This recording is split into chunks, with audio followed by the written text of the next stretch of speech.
Well, hey everybody, this is Don with the Vlog of Many Things, and with me is... I'm Tom. Kenko. And I am Glenn. Tonight we have Glen Dahlgren.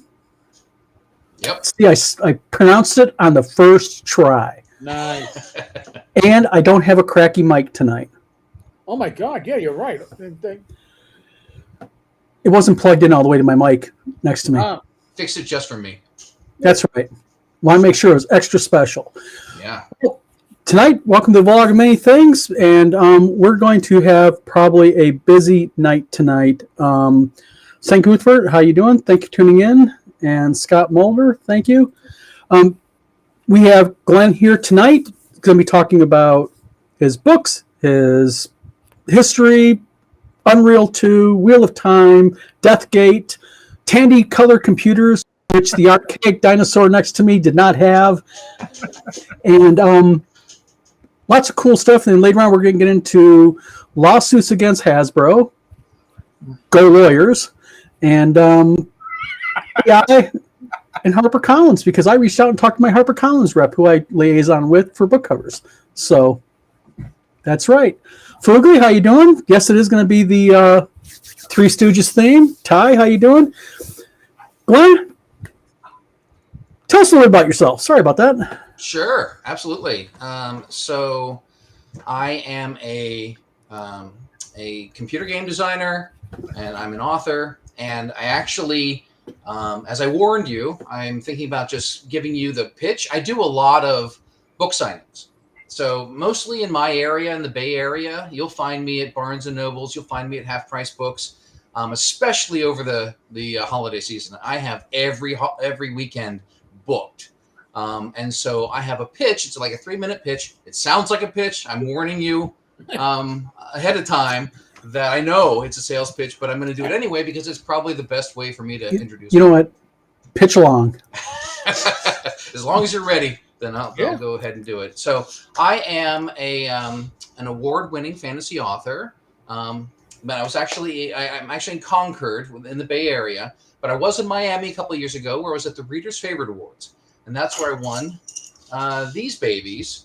I won medals. I won gold for the first 2 books of the series.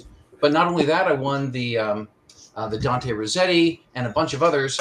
And I have a lot of visual aids on my table, so I tend to point to things as I'm doing it. I used to be a book publisher, and those are not any half-ass awards. Those are actually legitimate, really vetted out awards. Congratulations! That tells I appreciate you saying that. Yeah, it's I'm really proud of them.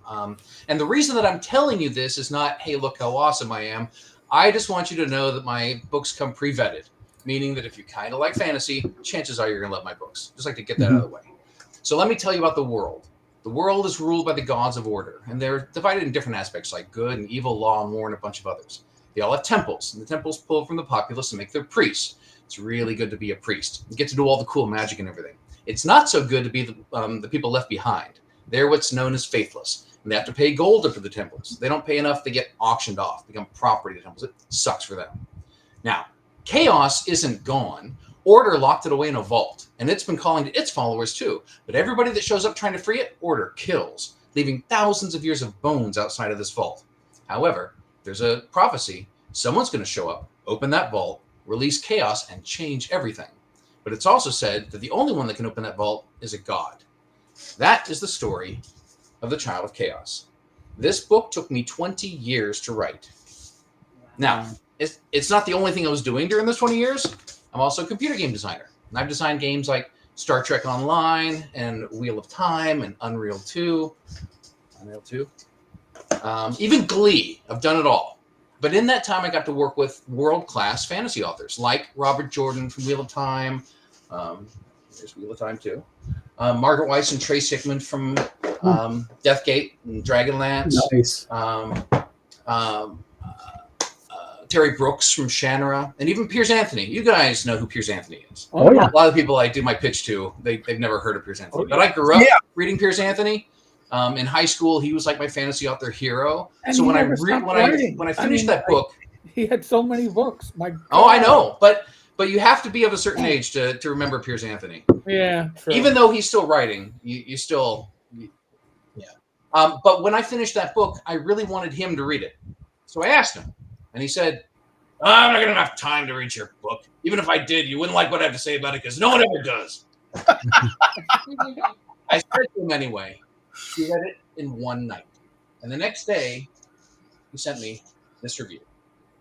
He loved it so much that he gave me my first cover quote. I don't know if you can see it, but it's Read it off. Go ahead.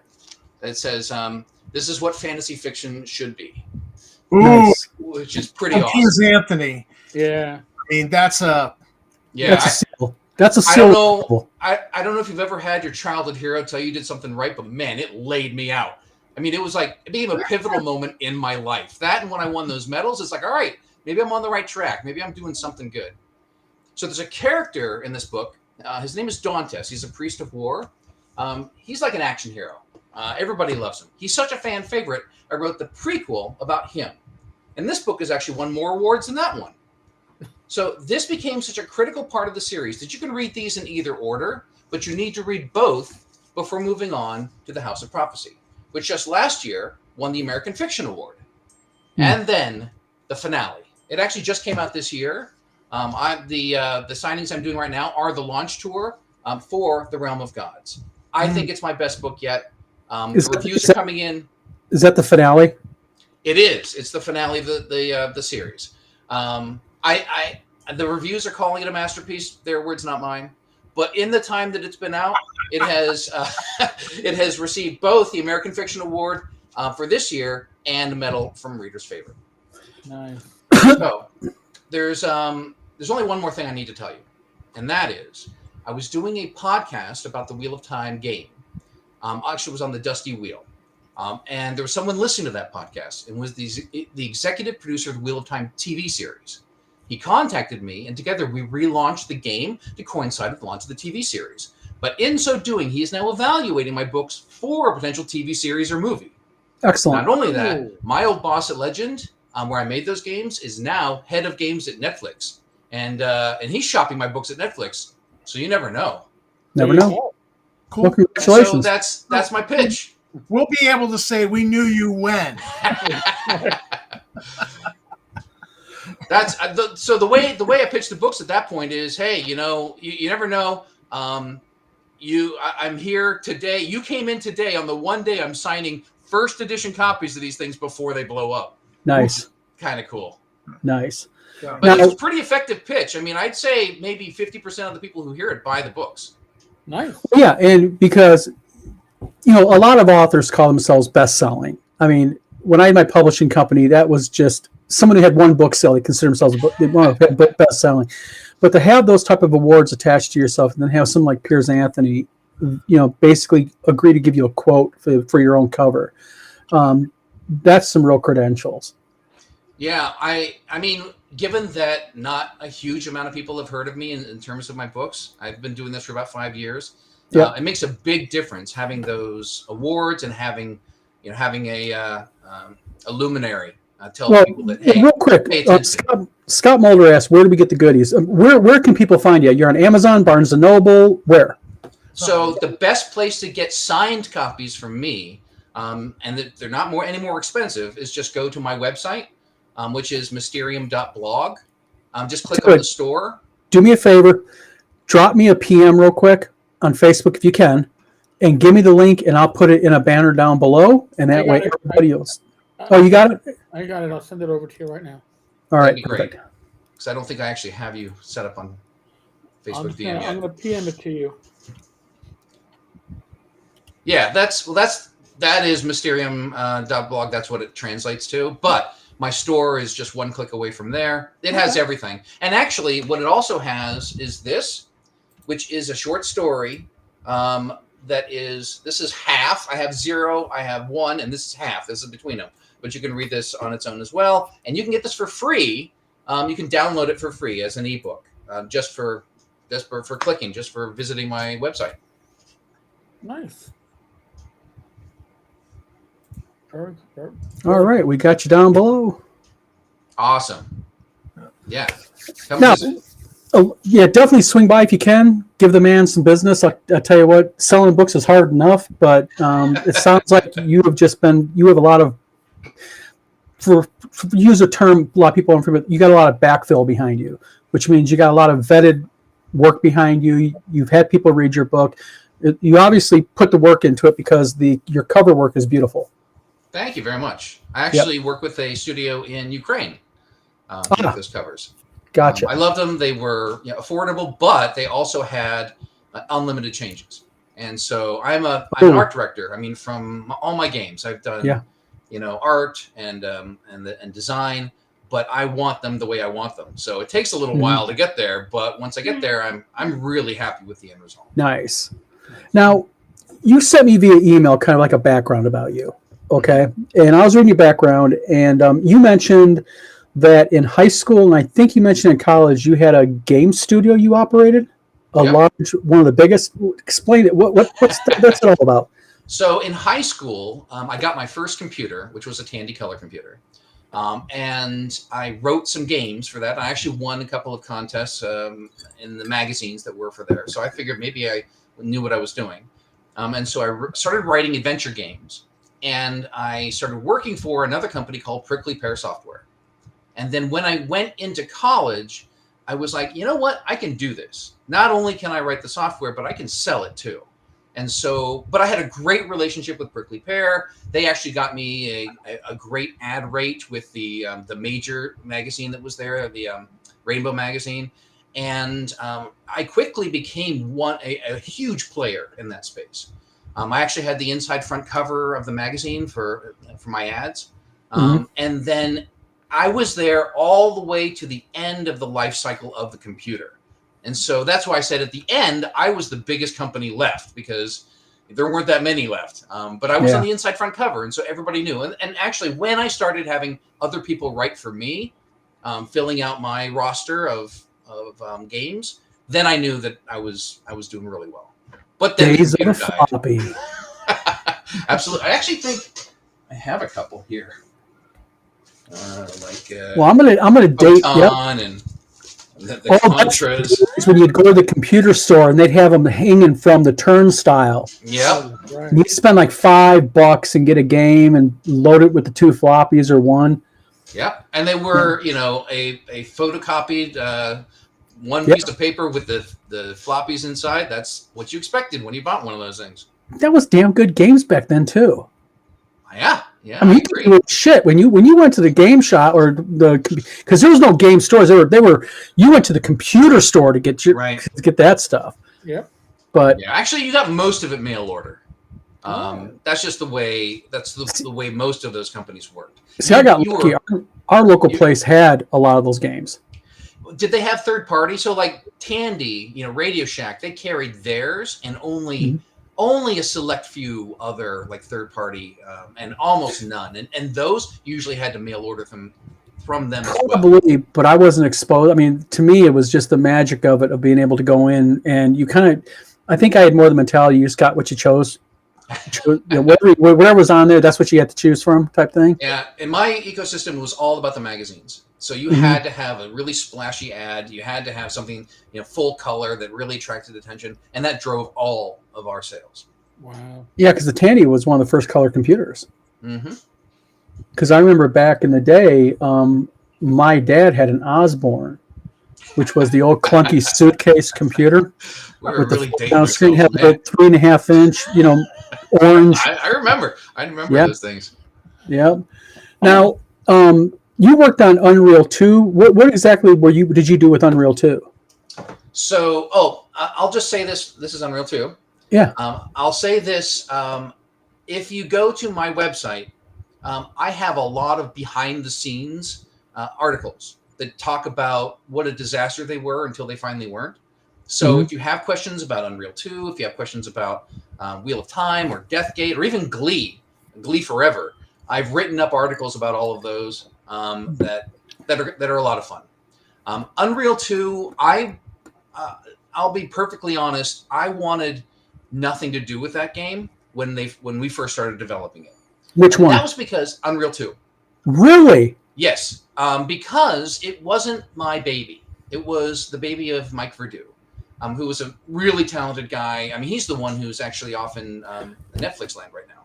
But I heard with Unreal 2, real quick, I heard with Unreal 2, that was a total redesign, a new engine and everything.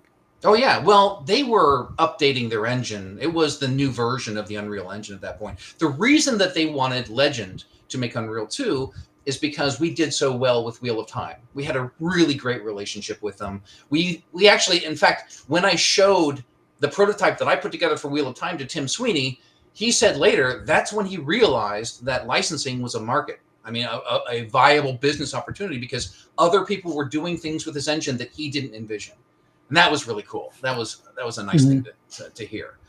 So our relationship with them, we are actually helping them build tools and fix bugs early on. And so they wanted to entrust us with their major franchise, Unreal. However, after Wheel of Time, I kind of wanted to do something else. I wanted to move off and make something on my own, but Unreal 2 was already in motion by the time I was finishing up Wheel of Time. So it really only was about, I don't know, halfway through the development cycle for Unreal 2. Things were happening, and if you read that article, you'll see what's happening. At about that time, Mike Verdu left the company, and so he kind of left the project, without a leader, without a designer, and so I had to step in. So it ended up being, I think it was a really fun game. But the expectations for it were so high that it was impossible to meet them. Oh, but so you guys had big shoes to fill after Unreal. No question. And there was we had to ship. And so in order to fulfill all the promises that had been made, like factions and even multiplayer, drivable vehicles and all those things, we got some of that stuff in there, but mostly we had to focus on a good single player experience, which was kind of what we convinced Epic was their brand for the Unreal line. Well, because wasn't Unreal was kind of butting heads with Halo? No, really, Unreal was butting heads with I want to say Quake. So Quake Arena and Unreal Tournament, those were the ones that were going head to head at the time. Gotcha.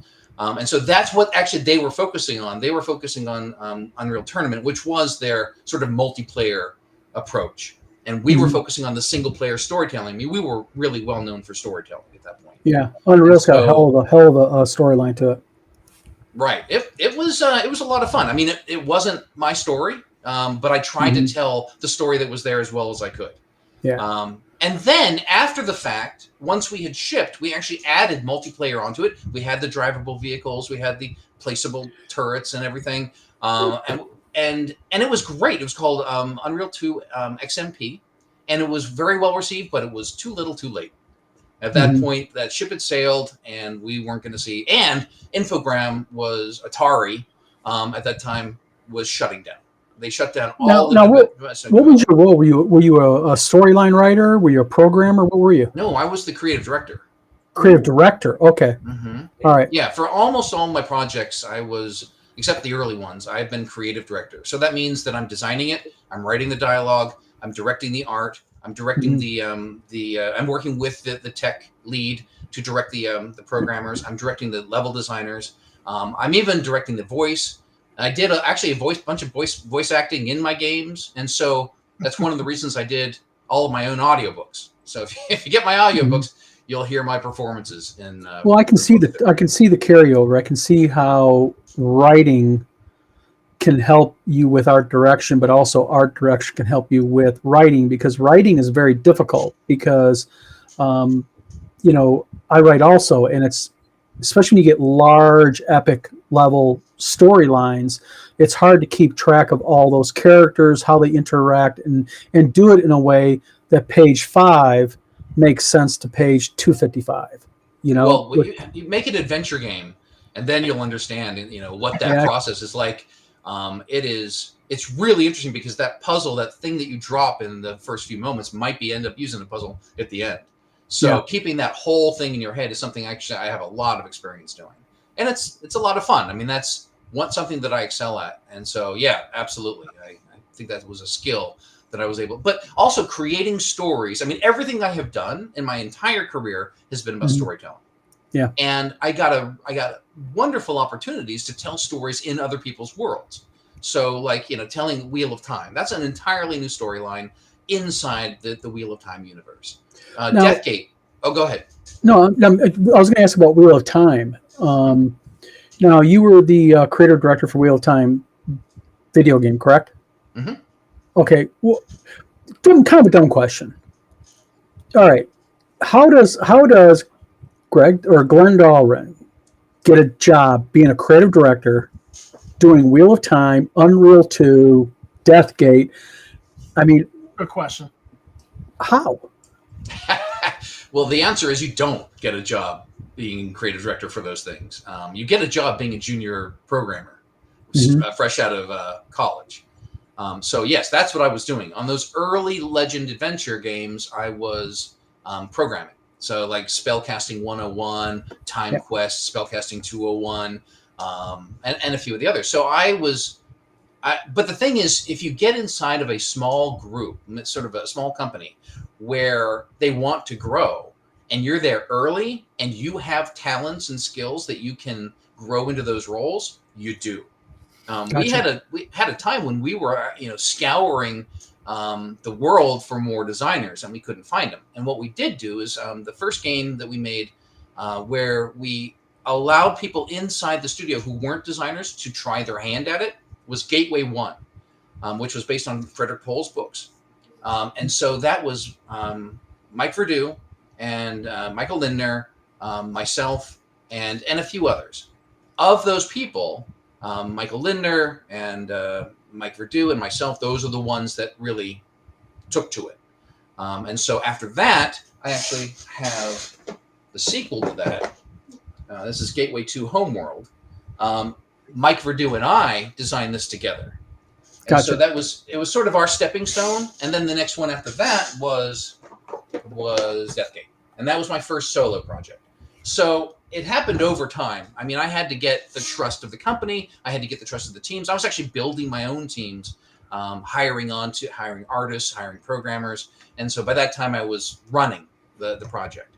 And as you can see, several of our people in here are actually dating themselves.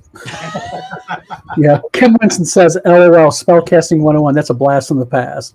Yeah. So, yeah, that's way back there. But Deathgate came in for around under $300,000. And that dates me. No. Because, yeah. I played the hell out of that game. Well, that's fun. I'm glad you found it fun. But then you fast forward to my next project, which was Wheel of Time, and I think that was like $3 million, something like that. A little bigger. Yeah. And but that was one that we actually had to go out. I mean, so Legend was acquired by Random House for a period of time, and that's when they wanted us to do low-cost adventure games, pretty much the same level as Deathgate and Xanth and some of the other ones that we did. And I tried to convince them that that's not what we should be doing. I mean, adventure games were kind of not on the cutting edge. The market was not growing. And so, but Doom was showing us the future. And so I said, we need to do a first-person shooter. And I don't like any of your licensees, so let me go after Robert Jordan, even though he was being published by Tor. And so they got a little sparkle in their eye. And I think it was because they would love to have taken him away from Tor.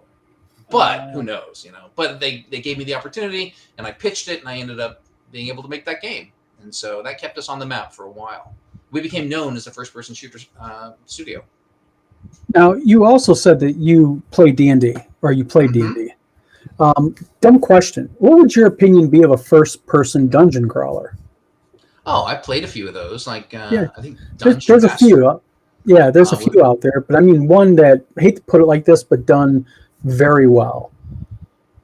Well, I mean, that would be nice, I guess. But there have been sort of, it depends on what you mean by that, because there have been first-person dungeon crawlers. I think actually Ultima Underworld was like the first person, the Yeah, first Yeah. real time the series. Yeah. 3D experience. But there have been others, and mostly RPGs. Well, I mean, Yeah. D&D is an RPG, but are you saying like a really well done first person in today's market Yeah. that's not third person, because most of them Yeah. are third person? Most of them are third person now. Right. I'm a big lover of first person games. Mm-hmm. You know, I just like the experience. So, but now going back to Chronicles of Chaos, if I can, real quick. Sure.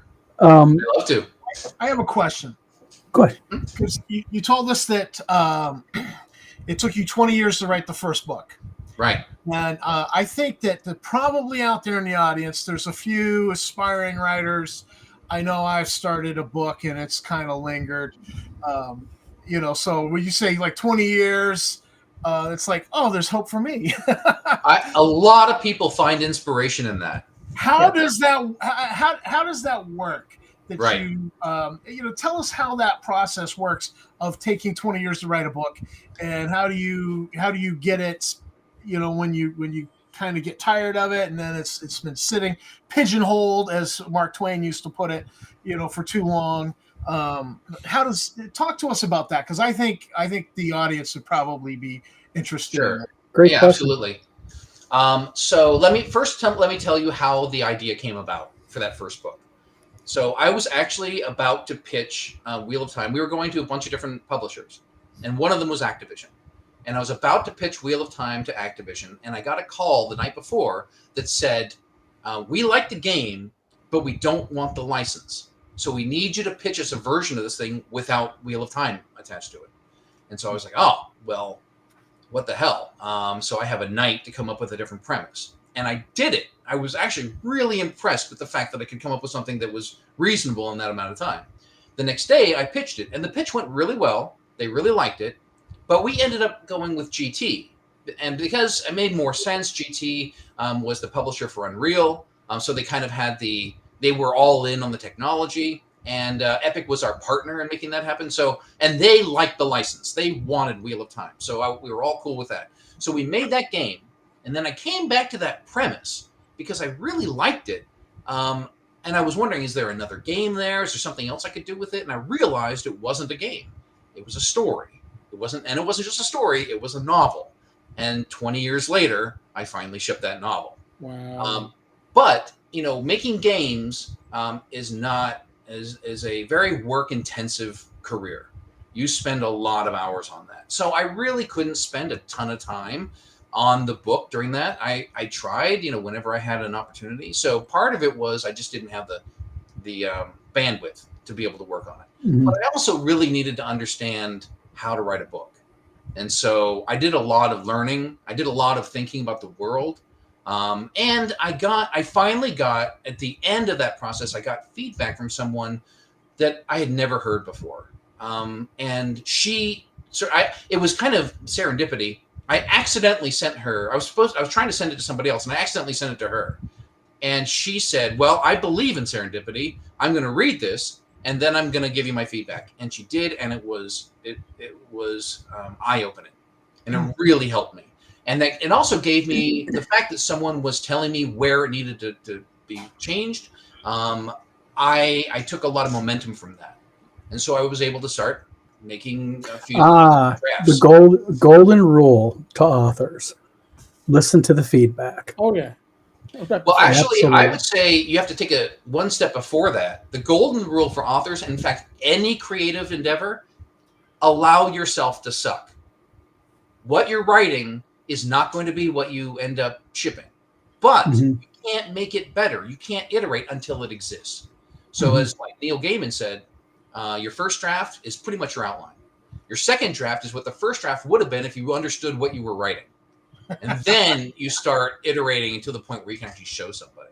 Yeah. So I actually teach a class of game design used to teach a class of game design at UC Berkeley. And that's one of the first things I would tell my students is just allow yourself, just give yourself permission to make the worst possible design. Mm-hmm. Now, our question about, are you self-published, traditionally published? Tell us about that. So I am self-published. I had no idea what I was getting into. So in fact, I actually signed a contract with a small press. And I was really happy about that until I wasn't. So it was like they had me sort of on their back burner for like a year, and they were not giving me any attention. They didn't. I couldn't figure out how to make forward progress with them. And they were a small press, so they didn't have like a lot of infrastructure for that. But during that year, I sort of figured out what I needed to do in order to promote myself, in order to actually, format things, just all the stuff that I had no idea. And then at the end, right as I was about to think about launching the first book, COVID hit. And when that happened, the small press said, you know what? We are changing our business model. We are no longer doing print books. It's all going to be ebooks. And I said, I'm not signing. I did not sign up for that. What I signed up for is being able to sign my book and hand it to somebody because, regardless of whatever money there is to be made out there, that experience is one of the reasons I do this.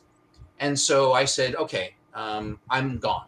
I don't need that anymore. And in fact, I'm really glad that I'm not with a press right now, because if I start engaging in those contract negotiations for my rights, either for movie, TV, or games, there's no one between me and the people that I need to talk to. Mm-hmm. Especially if they're not bringing anything to the table, and a lot of the small presses don't. Mm-hmm. Right. So anyway, I am self-published, and so far, I'm really happy that that's the way I went. Well, it sounds like so far so good. By far, I mean, you're bringing in awards, and the awards you're bringing in are quite well-known, prestigious awards. And receiving those awards means your peers are reading your product, your creation, and it's like getting Game of the Year at the Annie Awards for gamers. I mean, it really shows that you did something. But now you were talking about the Chronicles of Chaos, and you're talking about Chaos is locked up in this temple vault, correct? I call it the vault. Okay, the vault. I don't want to talk too much about it because I don't want to give it away, because the final book just got released. So talk a little bit about the character development. I mean, who is the hero of the book? Is there a hero figure in this book? Yes. So the hero for most of the books is Galen.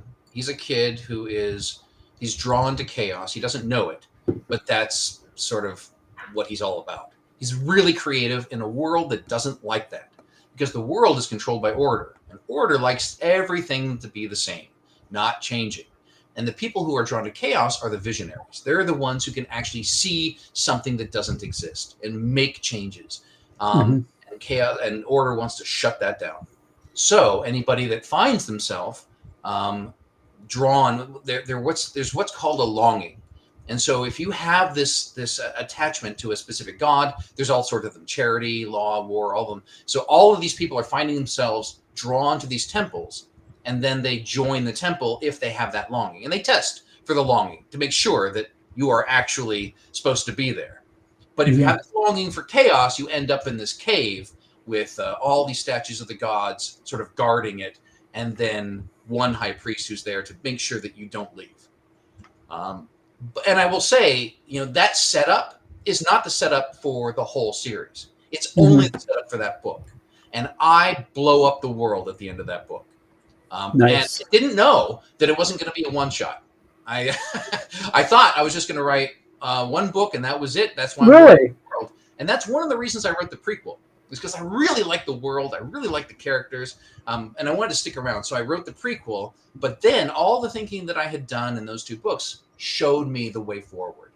And I think it gets even more interesting after the world blows up.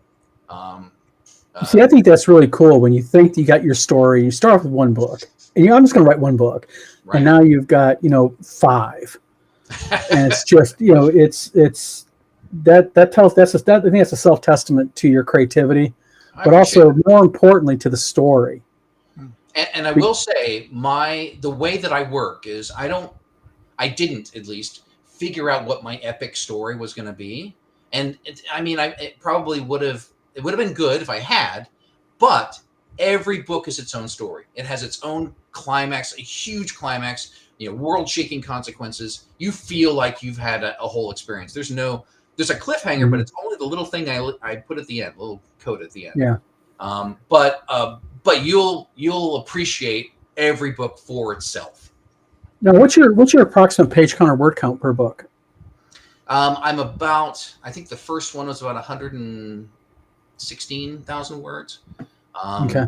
Game of War was my shortest at around 100,000. And then I've been about 120. Gotcha. It's long for YA, but I didn't even really know that I was writing YA at first. It just not really. I mean, if you actually take a look at the other books out there, I mean, my daughters, I have a 22-year and I have an 18-year-old. They've been avid readers all their life, and I can't tell you the series that they have read where they've been bringing out books that were 600, 700 pages. Are they YA?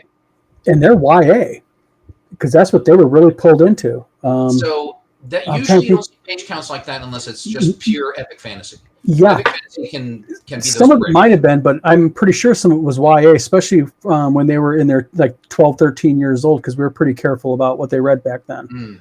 But I mean, for a while there was no YA. There just was books that kids read.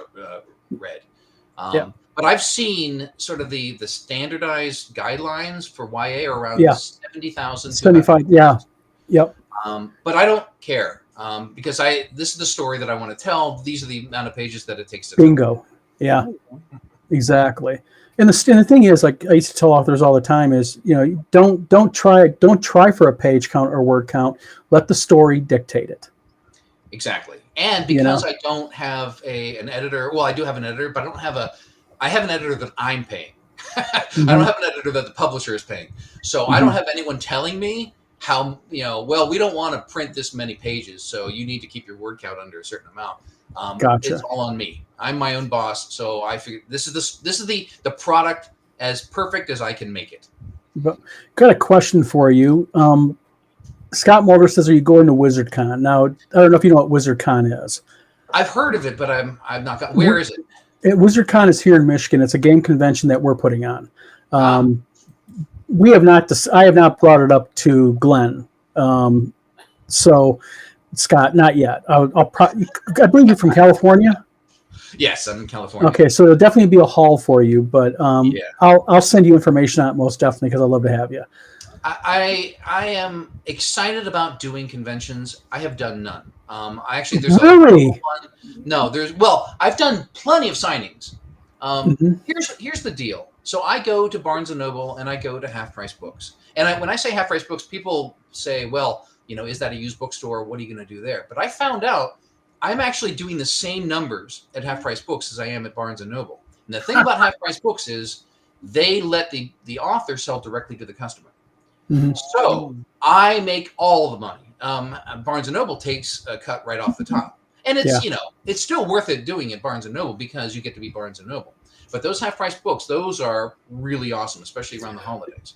Now, the position that I have taken is, if I'm at a con or I'm at a seller's, room with a bunch of other people, first of all, I'm competing with them for the people's money and their interest and their time. Whereas if I'm doing a signing in a bookstore, I'm not competing with anybody. I'm the only show in town. And if I'm doing Half Price Books, they don't charge me anything to be there. Well, neither does Barnes and Noble. They don't charge you for a booth, but they do take their cut. But Half Price Books, there's no outlay, and all I'm doing is pure profit. So it's hard for myself to make that leap. Like, well, I should pay $200 or whatever a booth is, or more at some of the bigger cons. Right. And then I have to fight for attention. So I want to do it, but it needs to be special. It needs to especially because the ROI traveling outside the Bay Area is significant. Yes, so it is. That money is not the easiest thing in the world to do.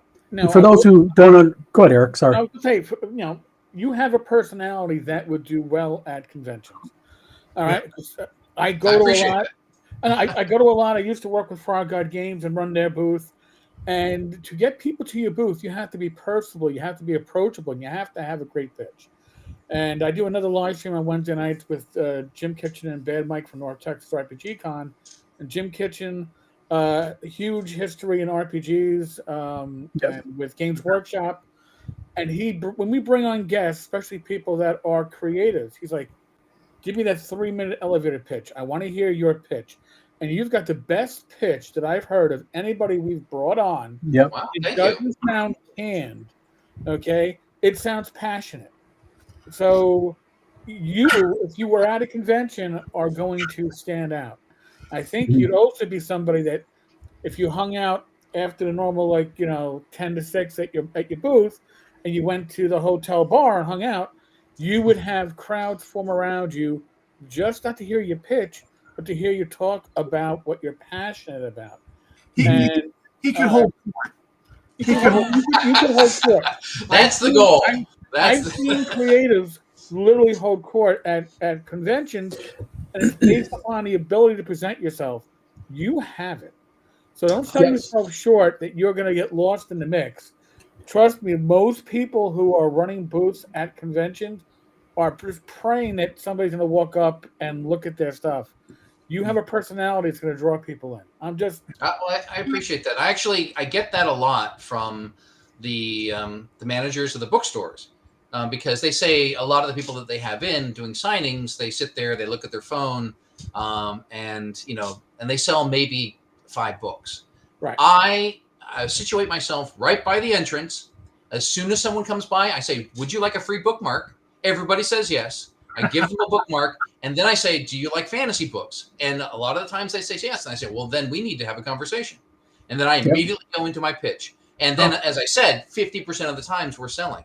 We just sold in one Barnes & Noble. It's a really good location. We sold 93 books that day. Nice. And that's, I see other people who are successful at this selling like 30 books. I think we're doing pretty well. Oh, yeah. I think your pitch could suck, but you have Piers Anthony. And that Piers Anthony quote makes me go, I might need to read this. Well, Piers Anthony. There's a lot of people. Most people don't know him anymore. So I have to just sort of explain, he was a big deal back in the day. Mm-hmm. Kim Winston says, plus, if you go to cons, you got a chance someone will show up with a copy of Deathgate to sign. That is true. Now, and the thing is, keep in mind one thing, Glenn. People that go to gaming conventions tend to like fantasy sci-fi. They tend to be very fantasy sci-fi centric. So Absolutely. You already have a very closeted clientele, potentially. And at a game, I go to a Barnes & Noble, I'm not going there specifically maybe to buy something. Maybe I'm wandering, maybe killing some time. Chances are you're there to get Starbucks. Maybe. But real quick, disclaimer, my daughter's a manager at the local Starbucks, so I don't buy anything at Starbucks. I'm lucky. But the thing is people who go to a gaming convention, they tend to bring money because they're going there to play games and buy. They're going to hit the dealer room. They hit the dealer room. Absolutely they do. So it's not I'm not pitching WizardCon, but there is North Texas RPG Con ran by Bad Mike and crew. There is TotalCon. There is GaryCon. I mean, there's a whole slew of conventions out there, and Eric can throw a few more at you. Yeah. There's got to be conventions in California. There's got to be. FanX is just happening now, I think, and if I had known about it ahead of time, an author friend of mine keeps inviting me to the FanX in Salt Lake City, which I want to do because he has this like super booth where he has 12 different authors all signing, and I actually wrote a story. I wrote this story for his anthology that they released at FanX. I didn't realize there was one in San Francisco. If I had, I might have looked into it. I'm just at the beginning. I'm at the beginning of my sort of author career. I'm only about 5 years into it, but I'm really at the beginning of sort of branching out outside of. The problem is the Bay Area is so target rich with places that I can go to sign that I almost don't need to move outside of that. But really, you do need to go outside of there because the idea is you want to expand outside, and this is just me and my putting my publisher hat on, is you definitely want to expand outside the Bay Area because just in the gaming convention sphere, I mean, books are right up people's alleys on that. Because a book, what's the retail on your books? So the paperbacks are $19.99. The hardbacks are $32.99.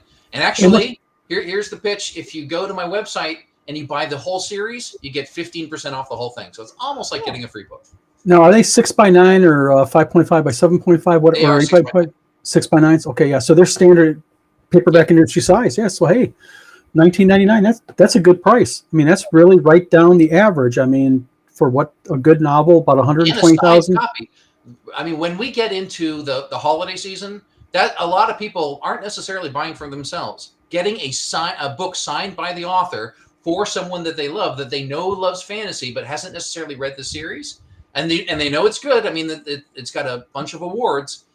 There's no better gift, and so we tend to do really well. In fact, this weekend we're going to be in Roseville, in Sacramento, and I don't know. I mean, I just found out like within the last few months how big that place is. That's where like national bestsellers go to launch their books. So Nice. I'm really looking forward to this. Right on the weekend before Thanksgiving, that's where we're going to be, and I'm bringing like double the amount of books I normally bring.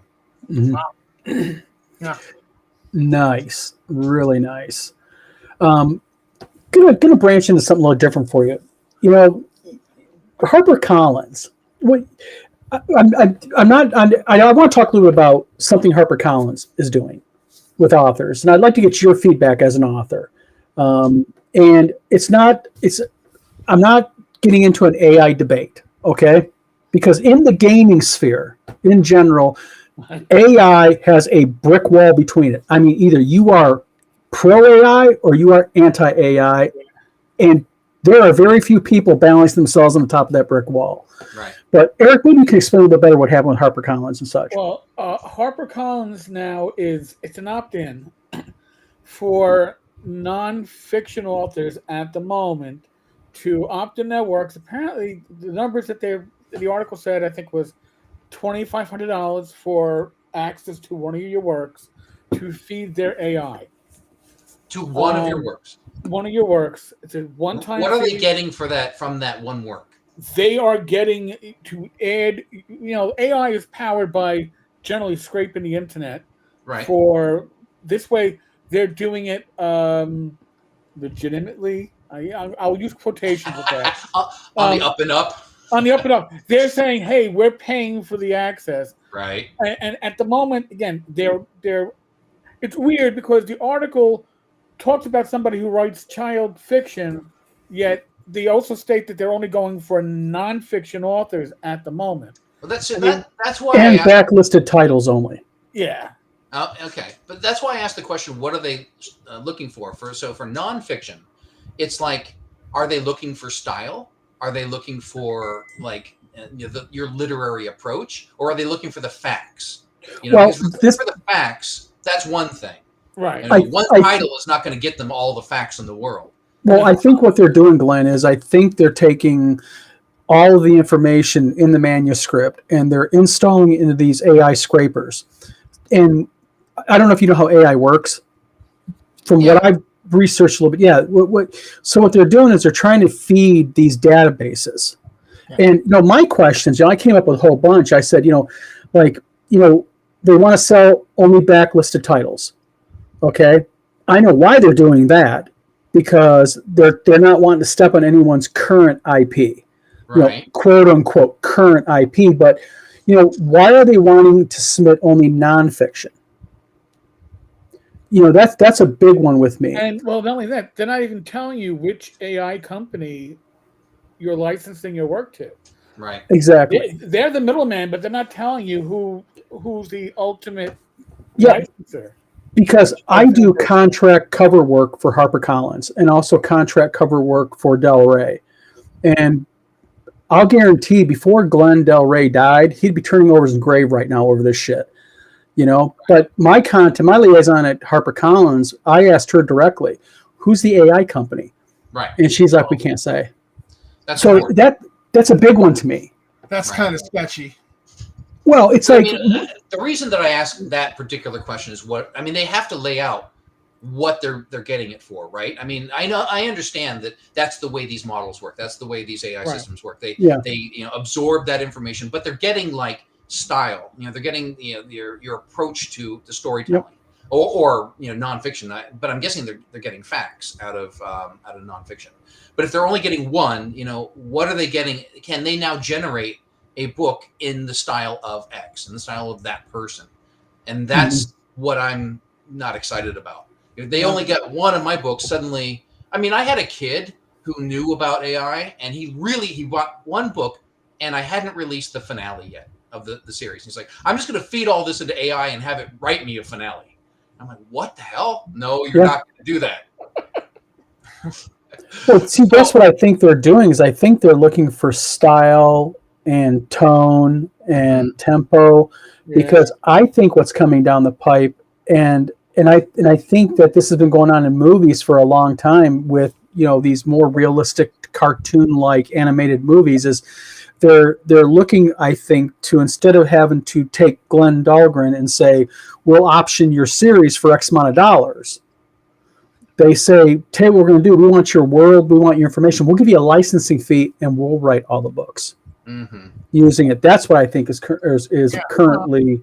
I don't know that you want to do that, because hell no, I wouldn't. Writing, and it sucks. Yeah, Kim Winston says for non, they're probably trying to reduce the amount of hallucinations in the AI.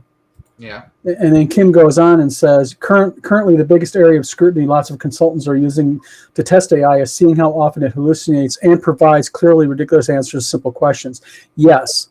Yeah. That's probably a big reason why they're doing it. Or answers where it tells the questioner to kill himself. Yeah.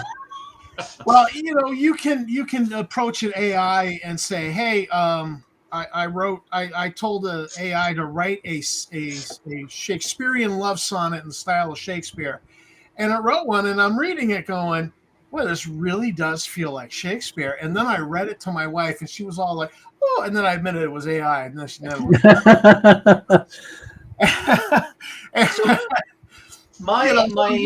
you can get stuff written in somebody's style. So then, next thing you know, I could say, write me a D&D adventure in the style of Glen Dahlgren. And it would spit it out, because it's got your material in the training data. My son is going to CSU East Bay currently. He's in his junior year.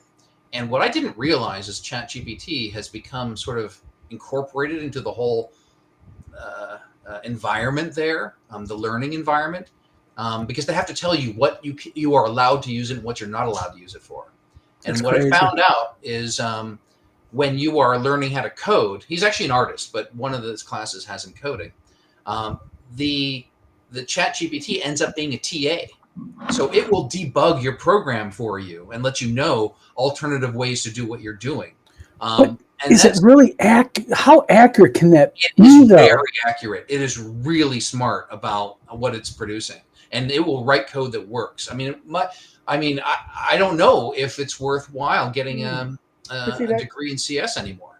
That's interesting, because that's not creativity the way fantasy or writing or art is.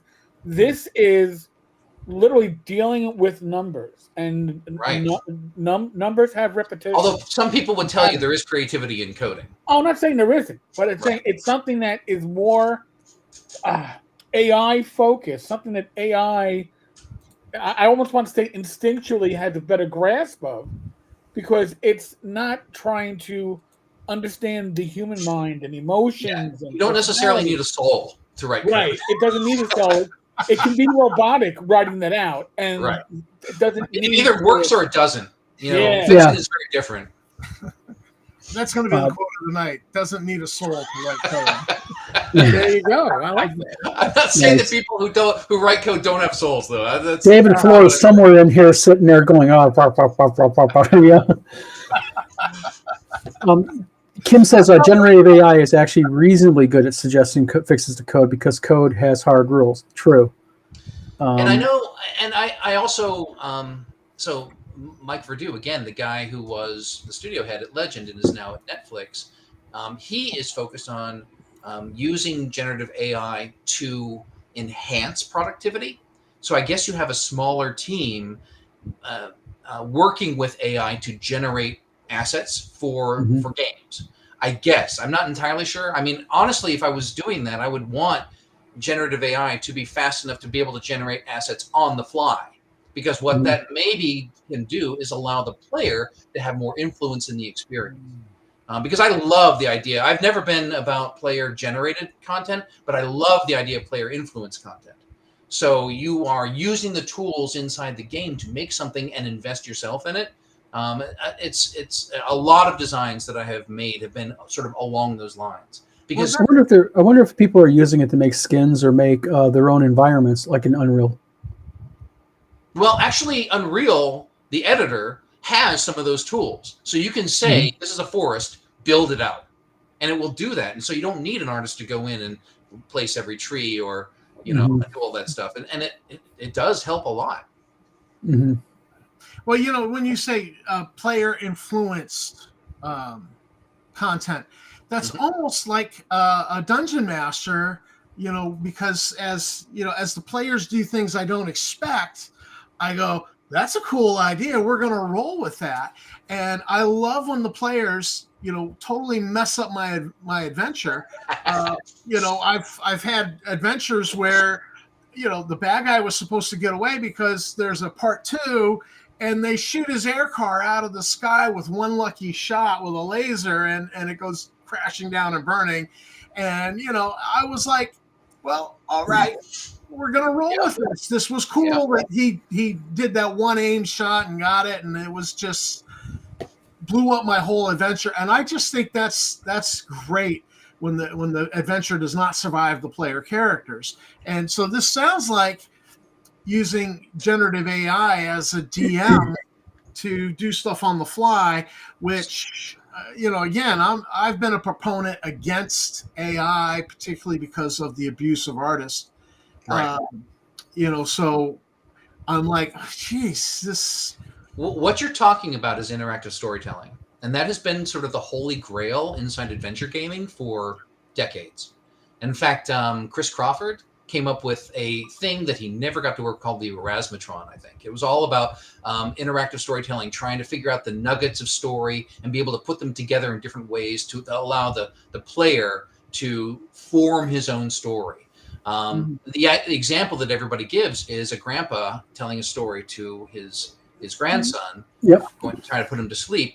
And he says, okay, so there was a forest. And said, I don't want it to be a forest. I want it to be a city. Okay, so there was a city and there was this woman. No, I want it to be a man. Okay, so it was a man. The player is actually making the story as much as the storyteller is. And so, now it was probably the best time in history where something like that could actually happen. Yeah. I would almost prefer a Peter Falk, Princess Bride type of. Well, I mean, nothing will take the place of a DM right now, right? DM is human. He understands. Watsy's trying to. Yeah. And he understands what they want out of it.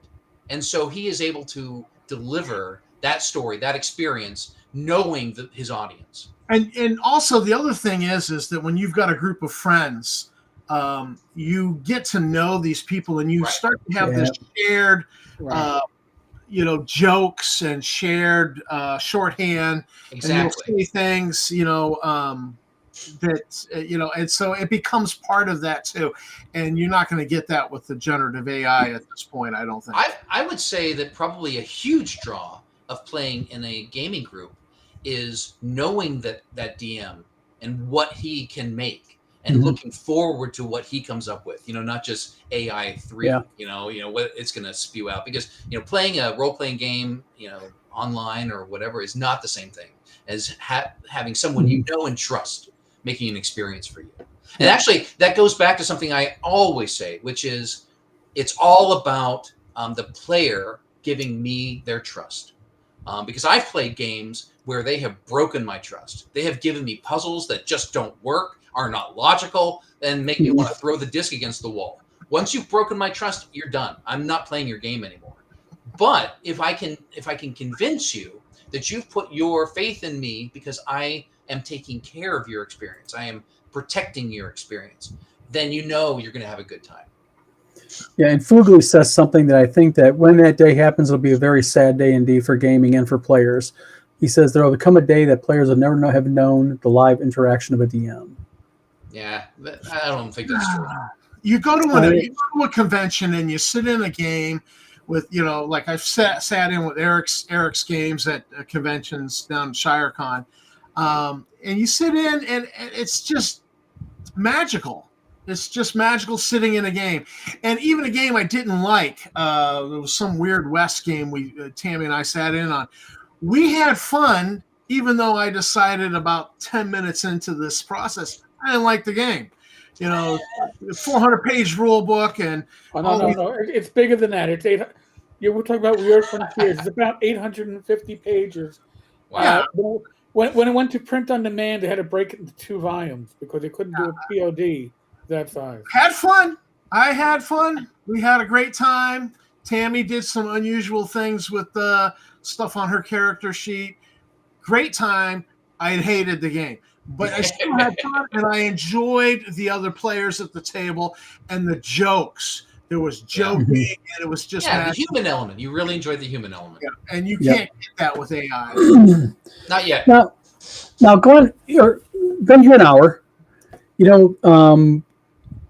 Learned a lot of really great stuff about publishing from you, the writing process, your books.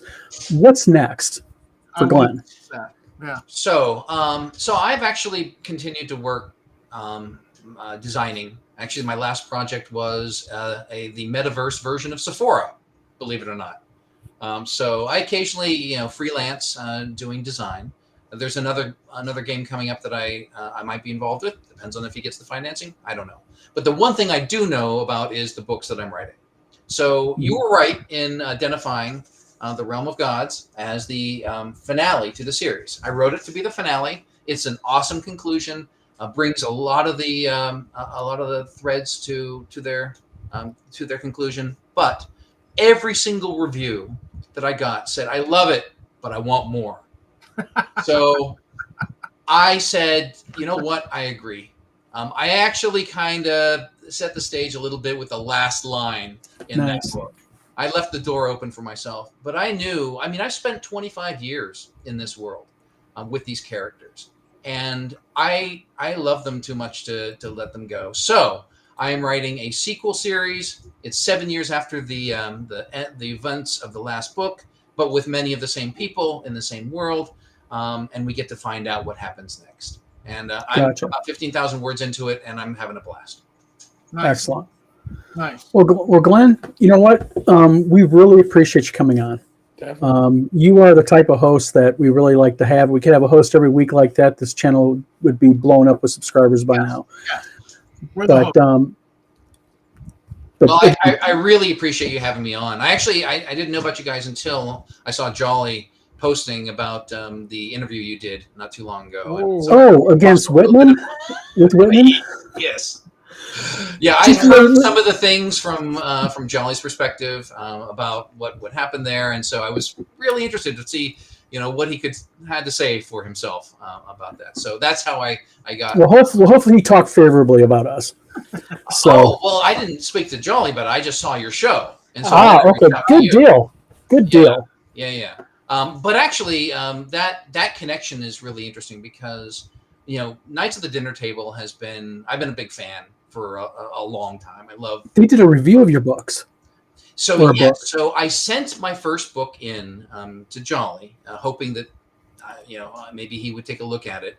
He gave it to Barbara, and Barbara has reviewed every single book since. Nice. I think I'm not talking out of turn. She fell in love with the books. They really speak to her.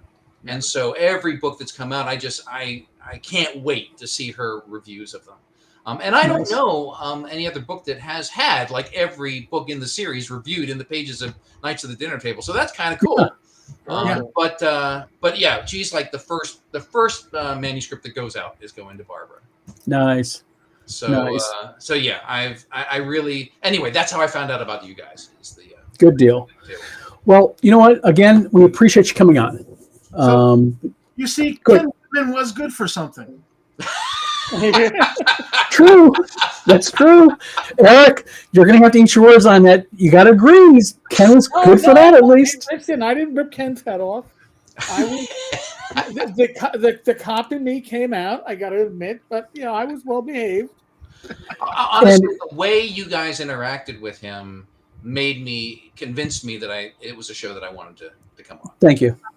You had the right perspective. We try to be straightforward. We try to sit there, have fun, but at the same time, sometimes, like with him, you sometimes just call have it to out. You just yeah. Well, again, Glenn, thank you for coming on. We will be on again. Next Thursday we will not be on because next Thursday is Turkey Day. Oh yes, Thanksgiving. Yep. Oh, so, Eric, are you still having your midweek? Doing a hangout right after this. Yep, on Discord. What are you doing your Wednesday? Oh, next week? Oh yeah, we're doing Wednesday. We're doing listen. Got you. Gamers Health on Saturday. What's that? Gamers Health on Saturday. Gamers Health. Oh, definitely. Okay. Well, Turkey Day, the vlog of many things takes a hit. So we end on at least the last show before the holidays ends on a positive note. We had you on, Glenn. Thank you very much. You've been an excellent guest. Yeah. Appreciate it. Everybody watching, hope you guys have a really good Thanksgiving. For those of you who don't celebrate, have a good Thursday night. But I personally will probably be in food coma. Yep. Grab my books. Go Yep. to Ethereum.blog. Yep. Glendahlgren.home.blog. Go ahead and do that. If you go to the Vlog of Many Things Facebook, I'm going to put a link to Glenn's website also. And also, I will add that link to the comments section of this video right after we are done. Awesome. So, well, thank you so much again for having me on. It was a pleasure. I really enjoyed chatting with you. Excellent. Glenn, have a good night. Keep me in mind. Keep me in mind for conventions. Sure. I'll get there. My interest is peaked. Good deal. We'll kind of put together. Maybe we'll get together and maybe get ShireCon info, TotalCon. All the various get all the info for you. You want to go to WizardCon because Sigourney Weaver's showing up by video. By video. North Texas is about 450 people with very deep pockets. How do I know they have deep pockets? I've worked the booth and I've watched the auctions. There are some very deep-pocketed people in the gaming community that go to certain conventions. GaryCon and Gamehole. Those are up in Wisconsin. Right. Yeah. Doesn't Satan show up and Satan shows up at North Texas for the midnight auction. Yeah. You might have to get ID'd before you go in there just to make sure. It's really bad, Mike, but he shows up. Yeah. Not quite debauchery, but Close. Close. All right, guys, ladies and gentlemen, thanks for tuning in. Again, everybody have a good Thanksgiving. We will see you the week thereafter. Yep. Thanks Glenn, so much. Thank you very much.